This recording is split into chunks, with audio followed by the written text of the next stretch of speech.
তিনটি স্বপ্ন দেখলে বুঝবেন আপনি জান্নাতি। অর্থাৎ আপনি যদি জান্নাতি বান্দা হতে চান তাহলে আল্লাহ তাআলার ইবাদত করতে হবে। আল্লাহ তাআলার ইবাদত করলে আল্লাহ তাআলা যদি আপনার প্রতি সন্তুষ্ট হয়ে যান তাহলে এই তিন ধরনের স্বপ্ন আল্লাহ তাআলা আপনাকে দেখাবেন। স্বপ্ন হচ্ছে তিন প্রকার। একটা হচ্ছে ভালো স্বপ্ন, যেটা আল্লাহর পক্ষ থেকে আসে। আর একটা হচ্ছে খারাপ স্বপ্ন, যেটা শয়তানের পক্ষ থেকে আসে।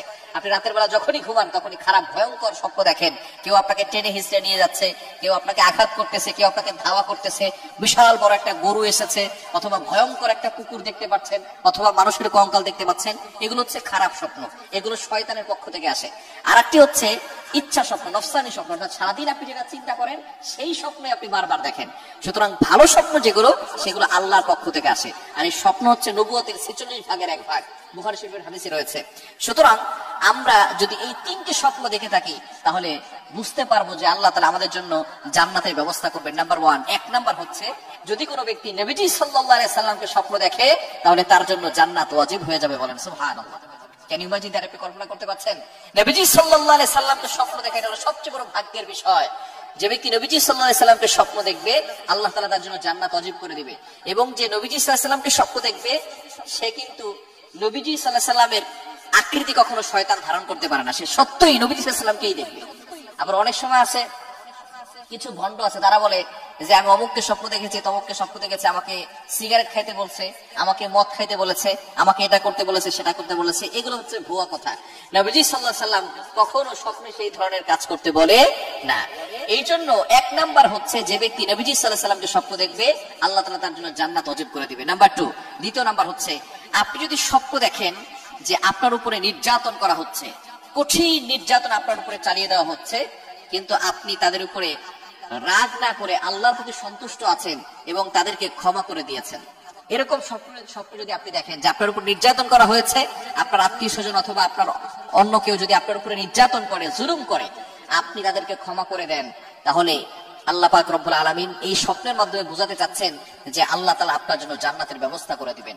নাম্বার 3 নাম্বার হচ্ছে যদি কোনো ব্যক্তি স্বপ্ন দেখে তার বাবা মার খেদমত করতেছে, বাবা মা বেঁচে থাকুক অথবা দুনিয়া থেকে বিদায় নেই, যেটাই হোক না কেন, যদি কোনো বান্দা স্বপ্ন দেখে যে তার বাবা মার খেদমত করতেছে, বাবা মার হক গুলো আদায় করতেছে, বাবা মাকে মহব্বত করতেছে, বাবা মার সেবা করতেছে, পিতা মাতার খেদমত করতেছে, এই স্বপ্ন যদি কোনো ব্যক্তি দেখে তাহলে আল্লাহ পাক রব্বুল আলামিন তার জন্য জান্নাতের ব্যবস্থা করে দিবেন। এটা হচ্ছে জান্নাতে বান্দাদের অন্যতম আলামত।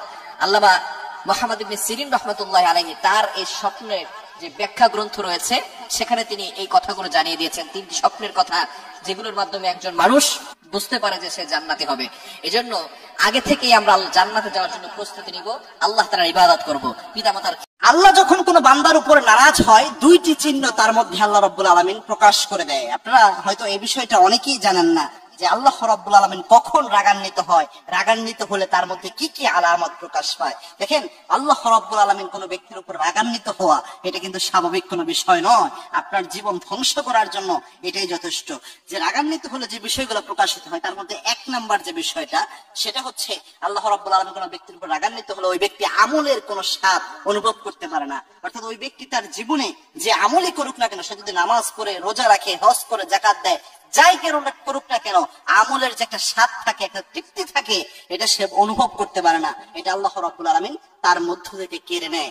2 নাম্বার যে আলামতটা দেখলে বোঝা যায় যে আল্লাহ রাব্বুল আলামিন রাগান্বিত হয়ে আছেন, সেই আলামতটা হলো দুই ব্যক্তি কোনো কাজে, যে কোনো কিছুতে, তার রিজিকে হোক, তার অর্থনৈতিক ক্ষেত্রে হোক, তার সামাজিক ক্ষেত্রে, পারিবারিক ক্ষেত্রে, কোনো কাজেই সে কোনো শান্তি অনুভব করতে পারবে না এবং সব জায়গায় একটা বাধা, একটা বিপত্তির সম্মুখীন ওই ব্যক্তি হবে। এমনি ইমানদারদের জন্য অনেক ক্ষেত্রে আল্লাহ রাব্বুল আলামিন পরীক্ষা দেন, কিন্তু যে ব্যক্তির উপর নারাজ হয় ওই ব্যক্তির উপর আল্লাহ রাব্বুল আলামিনের গজব অনেক ক্ষেত্রে চলে আসে। ইমানদারদের পরীক্ষা এটাও কিন্তু গুনাহ মাফ হয়।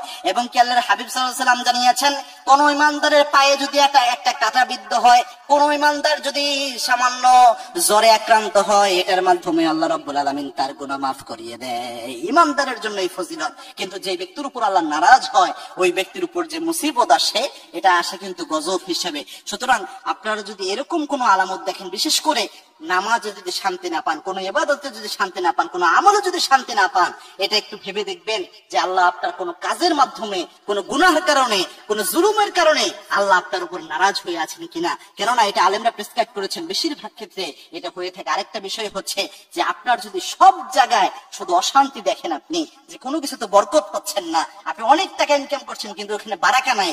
আল্লাহর দেওয়া বারাকা যে কি একটা গুরুত্বপূর্ণ বিষয়, এটা আমরা অনেকেই বুঝি না। একজন মসজিদের ইমাম সাহেব দেখবেন 20,000 টাকা ইনকাম করে, আরেকজন যিনি হারাম খায় তিনি 2 লাখ টাকা 3 লাখ টাকা ইনকাম করে।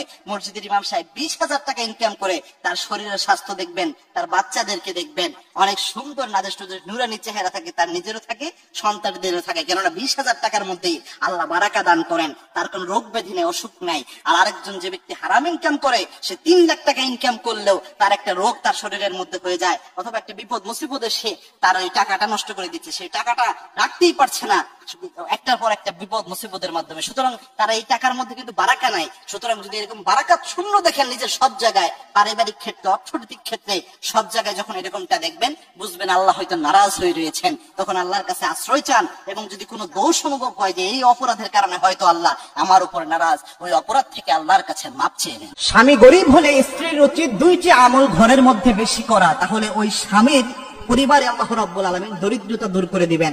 মনে রাখবেন, স্ত্রীর যে রিজিক আল্লাহ রাব্বুল আলামিন দান করেন, এই রিজিক কিন্তু স্বামীর মাধ্যমে আল্লাহ রাব্বুল আলামিন দিয়ে থাকেন, কারণ উপার্জন করে স্বামী। সুতরাং কোন স্ত্রী যদি এই 2টি আমল করে, তাহলে তার আমলনামায়, তার কপালে যে আল্লাহ অজস্র রিজিকের ব্যবস্থা করে দিবেন, এই রিজিকটা স্বামীর মাধ্যমে চলে আসবে, যার কারণে স্বামীকে আল্লাহ রাব্বুল আলামিন সে সচ্ছলতা দান করবেন। এবং যেই ঘরে পড়া হয়, ওই ঘরে সচরাচর অভাব হয় না।